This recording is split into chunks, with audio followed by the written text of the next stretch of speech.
Peace. The memefication of information is leading to the degradation and in some instances elimination altogether of our collective intelligence. And by intelligence, I don't mean IQ, our ability to be smart, but our ability to gain and apply knowledge, information in a constructive and critical way. Because memeing information down to a bite-sized pill that you can just pop and seem informed about a complex theory or complex matter with one click of a button has the feel of leveling the playing field between the layman and the expert. But nothing could be further from the truth. Social media is not a debate hall. It's not a school, a university where everyone has different classes. Nope, with social media, we are all in the same classroom. Now just imagine arguing with your physics professor, armed with nothing but what goes up must come down in the form of a meme. If that's all you really know, it doesn't really matter what the professor says, what complex theories they present in opposition to what goes up must come down. You need not engage anymore. There is nowhere constructive for that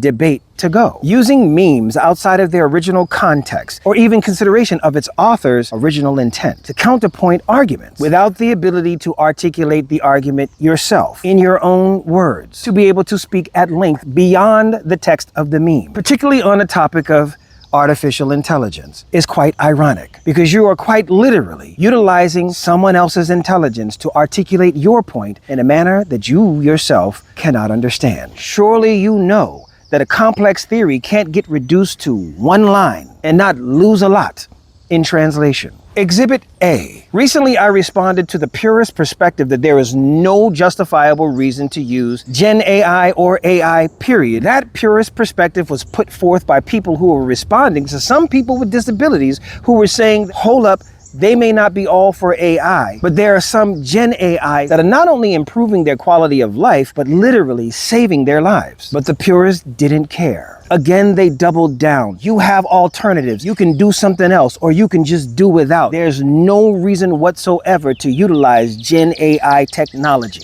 Period, point blank, full stop. Which in that context was inherently an ableist take. People were so stuck on being anti-ChatGPT that they were not listening to the fact that these people with disabilities were telling them, hey, I'm not even talking about ChatGPT. I'm talking about the thing that's keeping me alive. And the purists responded, la la la la la la la la la la la la la la. I responded by holding the purists to their own standard. A purist is a person who operates in absolutes, their way or the highway. So I pointed out a number of the ways that they were effectively contradicting themselves by making these anti-AI stances on AI apps. Apps that have the carbon footprint of Norway. Apps that have parent companies that are heavily, deeply invested in Gen AI data centers. The very data centers that they're supposedly against because of the environment. You have more options of social media apps than they do of medical technology to keep them alive. Remember, I'm not the purist here. They are. I'm simply holding up a mirror, and yet a bunch of y'all responded with memes. This sounds like you can't be against capitalism while participating in capitalism. Yes and no. Yes, it does sound like that, but no, it's not my ideology. Y'all are aiming these memes at the wrong side of the debate. You should be aiming it at the purist to whom I'm responding. I'm holding up a mirror to the purist for purpose of pointing out the flaw in this logic. But you skipped that part. You didn't pay attention to the context. If I'm the purist who's making that point for myself, from my own perspective, how then would I justify being on the very same apps that I'm criticizing? How would that make sense? Why then did I, in the very same video, say this? That's not even including all the troublesome properties in our smart devices, including the one that I'm recording this on right now. The troublesome property in my cell phone. Cobalt being a blood mineral mined by enslaved labor and fueling a genocide. Cobalt is so ubiquitous. It is so omnipresent in all of our technologies. It is difficult, if not impossible, to avoid as a consumer. But I digress. Why would I point out that I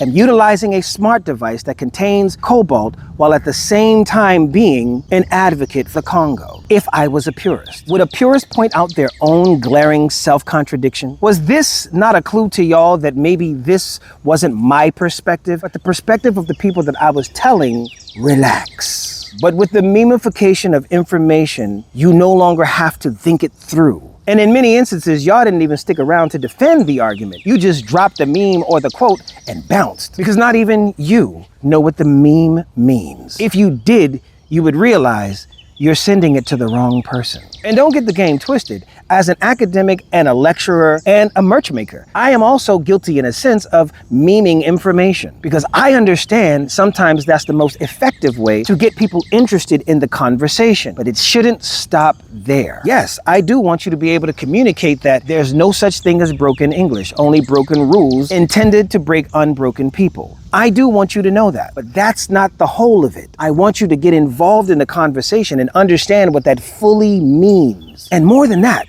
to be able to articulate it for yourself, to make it your own. That's the point. It's the trailer, not the feature. But many of you are treating the trailer like the feature. I'm only saying that memes are an effective way to start a conversation, but they should never be used to end a conversation. Not with anyone who genuinely intends to have the conversation. Let's have the conversation. We out ya.